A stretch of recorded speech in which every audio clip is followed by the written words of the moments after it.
स्वराज्य क्रांती सेना कॅन्सर आर्मीचे सल्लागार आज आपल्या तिथे उपस्थित आहेत. मी कॅन्सर आर्मीचा महाराष्ट्र प्रदेश उपाध्यक्ष म्हणून आज मी त्यांचं इथे आपल्या सगळ्या समस्त त्यांच्या आपल्या नायगाव विभागातर्फे हे स्वागत करत आहेत होतं तर त्यांनी अर्पण करावं.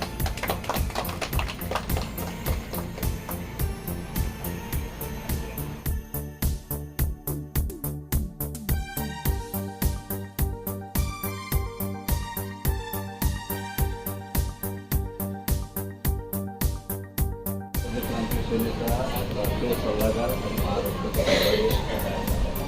हे आमचे सहकारी महाराष्ट्र प्रदेश उपाध्यक्ष आहेत.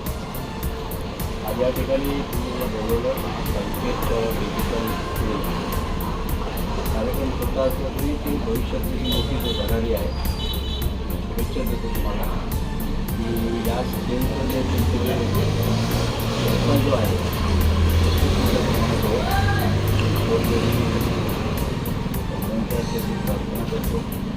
मला बळ मिळेल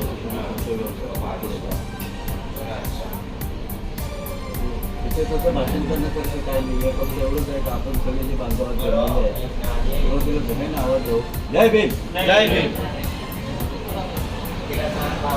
ओळख करून मी फोन करतो माझा तिथे सहभाग कसा मी आहे ब्राह्मण. तर समाजाच्या दृष्टीने आम्ही मनुवादी बरोबर आहे.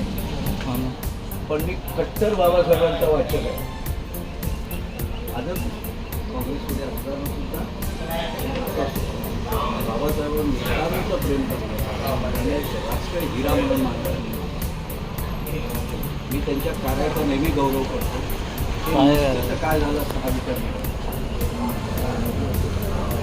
बाबासाहेब असो महात्मा गांधी गुरु असो बरेच लोक म्हणतात की यांच्या काय योगदान आहे. मिळून असते तर स्वातंत्र्यासाठी पैसा मिळाला. 4 लक्ष श्रीमंत होते. गांधी नसते तर लोक चळवळ निर्माण झाली. बाबासाहेब नसते मिळालेल्या स्वातंत्र्याचं वाटवलं. बाबासाहेबांनी सर्व धर्मांना न्याय दिलेला आहे हे अजून कोणाला माहिती नाही. सर्व जातीला सर्व धर्माला त्यांनी न्याय दिला. त्यांनी खरा बाबासाहेब वाचला असेल त्यांना कळेल बाबा माझा नाही आहे बाबा या जगाचा आहे. आणि तो नेहमी प्रत्येकाला बाबांना वाटवू नका. बाबांना स्वच्छंद राहू द्या. राजकीय प्रेरणा म्हणून किंवा जागतिक प्रेरणा म्हणून त्याला बघू. आजची जी परिस्थिती आहे तसे जर बाबा गांधी आणि नेहरू फुटले असते इंग्रजांना यात देशाचे मालक हे तिघच झाले. इंग्रजांनी जाता जाता ह्यानं देऊन टाकला आंदोलन दिला असतं देश. तसं पारशांना दिल्याने गेले पारशी आहेत ना सगळे मालक. बघा मुंबईचे कोण आहेत 7-12 पारशी होती. या लोकांनी काही केलं नाही. स्वातंत्र्य लढत सहभाग नाही. स्वातंत्र्याची चव नाही. स्वातंत्र्य मिळत होतं 40 सुद्धा कोणी विरोध केला. स्वातंत्र्यालाही विरोध करणारी तिरंगाला विरोध करणारी अवलाद 2014ला अक्षरशः या जनतेची फसवणूक झाली. लोकांना असं वाटलं हा माणूस आगे ना पिछे काँग्रेसच्या भ्रष्टाचारावर बोलतोय, महागाईवर बोलतोय, देशाच्या अर्थकारणावर बोलतोय. म्हणजे हा कुठेतरी एक मिळालेला हिरा आहे असं समजले लोक. लोकांना काय होतं माहीत होतं की आपण चोराला हाकलतो आणि डाकूंच्या हाकून राहायचे देतो. चोर गेले आणि डाकू आले असं समजलं नाहीतर काँग्रेस भ्रष्ट जरी असली तरी काँग्रेस बाबासाहेबांच्या संविधानाला मानणारी बाबासाहेबांच्या संविधान लोकशाहीची ते पूजा करायची पूजक होते. आज फक्त बाबासाहेबांचं नाव स्वतःच्या स्वार्थासाठी विकलं फक्त स्वार्थासाठी.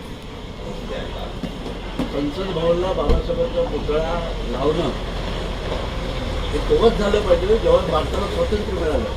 1950 साली ज्यावेळी संविधान लागू झालं त्याच वेळेला बाबासाहेबांचा सन्मान त्यावेळेला व्हायला पाहिजे होता, तो झाला नाही. भारतरत्न पण खूप उशिरा मिळालं. मिळालं यात दुमत नाही, ते मिळण्यासारखंच होतं, रत्नच होतं ते. त्याच्यामुळे त्यांनी दिले ते का उपकार केले नाही, पण तो खूप उशिराने दिले. आणि ह्यांची मानसिकता बघा कुठे आहे, ह्याला देशच कळला नाही. मुळात देश कोणी निर्माण केला, देश कोणी चालवला आणि लोकांच्या गरजा काय ते लोकांना का आहे कुणाच्या लक्षात आलेलं नाही. हे ज्यावेळी मला कळलं त्यावेळी मी स्वतंत्र माझी काँग्रेसमधून मी 2015ला बाहेर निघालो. वसई विभागामध्ये काँग्रेसच्या तक्रारी करून करून करून करून थकलो मी. काय ऐकत नव्हते. मी काँग्रेसमध्ये बाहेर पडलो, स्वतःचं एक चॅनल काढलं फक्त महाराष्ट्र आणि आपले विचार आपण स्वतंत्रपणे मांडले. आणि हळूहळू जनहित फाउंडेशनची स्थापना केली. जनहित फाउंडेशनची स्थापना केल्यानंतर त्या पॅन्थर आर्मीची आठवणीची माझी ओळख झाली. आठवणी मला आमच्यामध्ये तुम्ही आमच्यात काय येत नाही म्हटलं यायला हवं तर तुम्ही सगळ्यांच्याच यायला तयार आहे.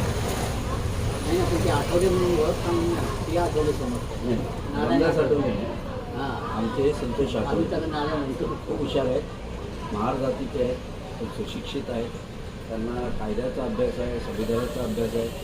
मला साहेब तुम्ही या, एवढी जर माहिती असेल तुम्ही अडचणीत येणार असाल तर